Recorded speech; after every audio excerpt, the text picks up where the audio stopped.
I'm JP Gilmore of Integrity, and we're doing a special edition of Ostriel Centro's My Favorite Bottle. We're here today with Dr. Jerry Seps of Storybook Mountain Vineyard. Dr. Seps, welcome. Thank you, JP. It's nice to be here. Jerry, how did you find the property where Storybook Mountain Vineyards is today? Well, my wife and I had been looking for 2 years, and we found this ad, and the realtor said, "We meet you up there at the vineyard." And it was abandoned at that time. There was just this gate across the entrance. And it was late on a summer afternoon, and we came in that gate and went down the road. And on our left-hand side were the Palisades, reflected in the moonlight, because just a beautiful time of night. And there were deer playing in the meadow, because there was a little meadow on the left of the road there. And that's when I still loved deer. But we went around another corner. There's a large redwood grove, and then there were 3 shadowy entrances into the hill there, which we found out were caves dug by the Chinese. And we just kind of fell in love with the place. It was love at first sight, with this beautiful hillside with the redwood groves going up the hill, and just the romance of the moonlight and the deer in the meadow and all that good kind of thing. And from there, the love story has continued to the present day. And how did Storybook Mountain Vineyards get its name? Well, it started out being owned by 2 brothers named Grimm, Jacob and Adam Grimm, back in the 1880s. And we decided Grimm Vineyards and Wine Vaults was probably not a good name to revive. So to honor the brothers Grimm, we called it Storybook Mountain.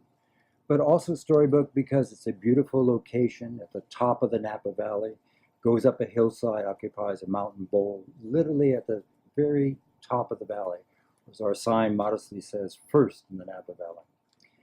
And it's a storybook also because I think wine, like a good story, should add something to your life. So hopefully our wines are adding something to your life as well. So the Grimm Vineyards and Wine Vaults became a ghost winery. Tell me about a ghost winery. What is that? Well, it's a ghost winery because it was abandoned for a long period of time. What had happened is back in '64, and we bought the place in '76. So for 12 years it had laid abandoned. And these caves had been very romanticized in a publication that was on the older wineries in the Napa Valley. And the writer had said, this is a ghost of wineries past, in effect. So that's how it got its name, and being abandoned for that long period of time as well. Jerry, I know from visiting Storybook that there's a network of caves that are part of the winery dug into the side of the mountain. What can you tell me about those? Well, the caves are really one of the things that attracted us to the property. These are caves that were dug back in the 1880s by the Chinese. There are 3 caves connected at the rear. And if you visit the caves, you can still see the pick marks left by the Chinese. They're quite well done. They have great air circulation, and they're a perfect place to have as the core of your winery. So Jerry, please tell me how you decided to plant Zinfandel rather than Cabernet or Chardonnay on the property. So that was something of a difficult decision.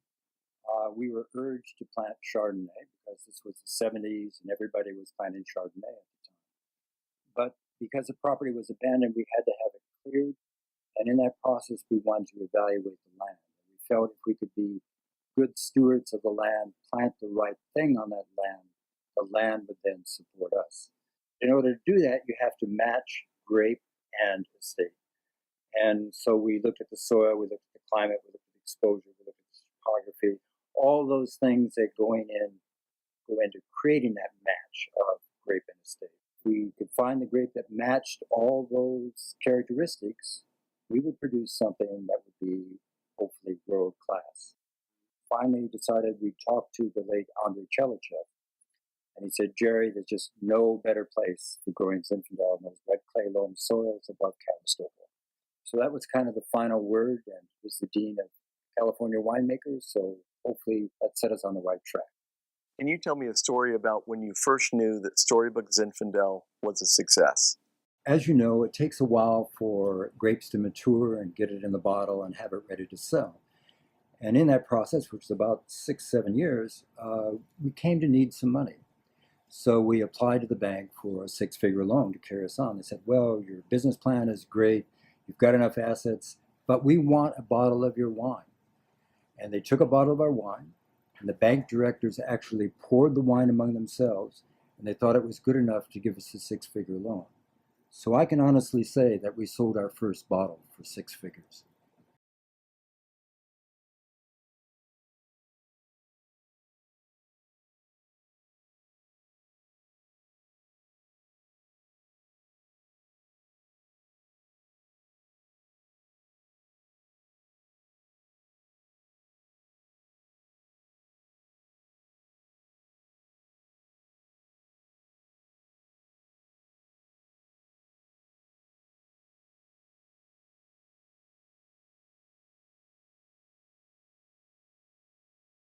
Is this 100% Zinfandel? It is 100%.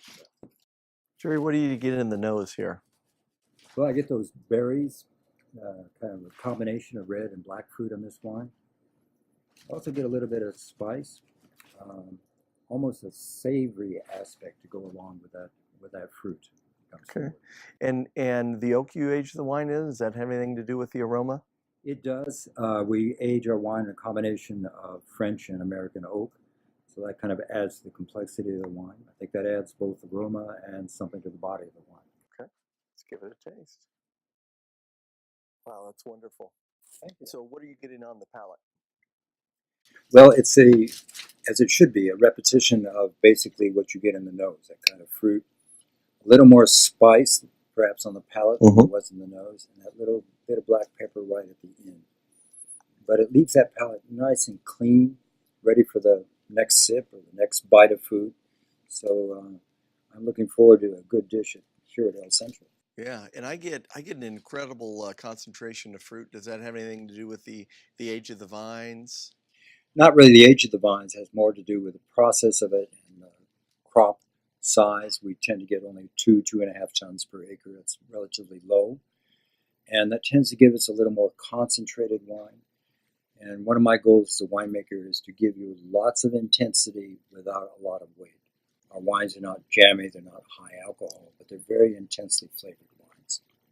And I know that Napa Valley Cabernets can be around 14% alcohol. What's the typical alcohol on your Zinfandels? Our Zinfandels are also at 14%. Okay. Hopefully it's not something you feel. Hopefully they're balanced so that the alcohol is not obtrusive.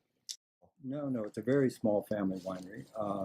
I'm still the tractor driver, Okay. as well as the winemaker. My daughter's my associate as winemaker. My son-in-law's national sales. My wife is still active in hospitality.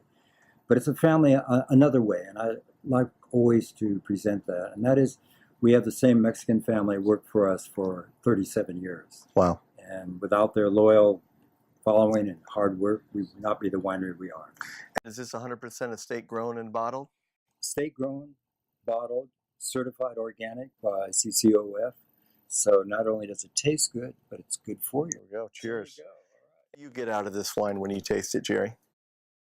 I get that kind of berry fruit up front, kind of delicious, mouth-watering fruit, and then complexity grows as you begin to swallow the wine. It'll be very focused, very long, very clean on the palate. So you're a Zinfandel producer, but how have you been able to consistently produce world-class Zinfandel year after year? It goes back to year one and trying to find the right match of grape and estate.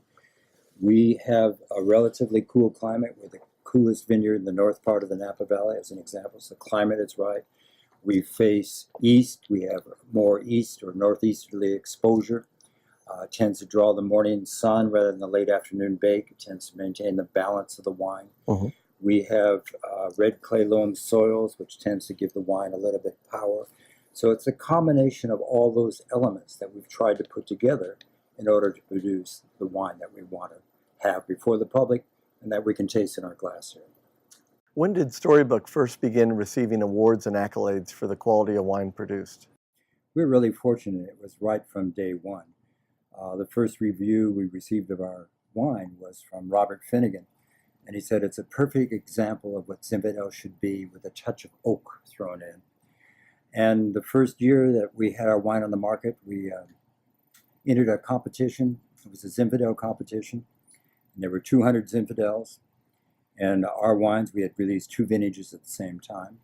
our wines finished first and second out of 200 wines. Wow, So that was a good way to begin the whole process. that's fantastic. And, we've kept it up since then. Parker says we're one of the 6 best Zinfandels in the world. Wine and Spirits has identified us last 8 years as one of the top 100 wineries in the world. And we're the only producer in the Napa Valley to have 4 wines in the top 100 wines of the year in the last couple of years. So Zinfandel has done well by us. We've done well by Zinfandel, I should say, as well. Jerry, have you ever been to Ostriol Centro before? Of course I have. Well, let's see. They've been open about 16 years now, if I recall. Mm-hmm. And like Storybook, they have that reputation for consistent, good food, good atmosphere, nice people. It's a lovely place to come to, and I'm really pleased to have our wine here for all those years. And which wines of yours are on the wine list at Il Centro? Right now we have the Mayacamas range that we're enjoying. There's a wine we call Eastern Exposures. There's our Reserve. And there's a blend called Antaeus. And we have a little bit of our Cabernet here as well. Jerry, can you tell me a little bit about the Antaeus? I can indeed. It's called Antaeus because that's a figure out of Greek mythology. It's the figure that draws all his strength from the land. And that wine draws from all our red varieties. We now have planted, in addition to the Zinfandel, which is still our dominant grape, a little bit of Cabernet, a little bit of Petit Verdot, a little bit of Merlot. And that wine contains all those varieties. Mostly Zinfandel, and then Cabernet, and a little bit of Merlot, Petit Verdot. And it makes for a wine that somebody called the essence of California. It has that fruit that you expect from Zinfandel up front, and then it has that Cabernet kind of aspect in the back, adding to the complexity of the wine and its enjoyment. Dr. Seps, thank you so much for joining us at Ostriol Centro, and your wines are fantastic. JP, it's been my pleasure. Let's do it again. Cheers. I'm JP Gilmore of Integrity Wine, and this has been a special edition of My Favorite Bottle from Ostriol Centro, featuring Dr. Jerry Seps at Storybook Mountain Vineyards. Be sure to join us for our next edition of My Favorite Bottle, featuring Storybook Mountain Vineyards and Dr. Jerry Seps.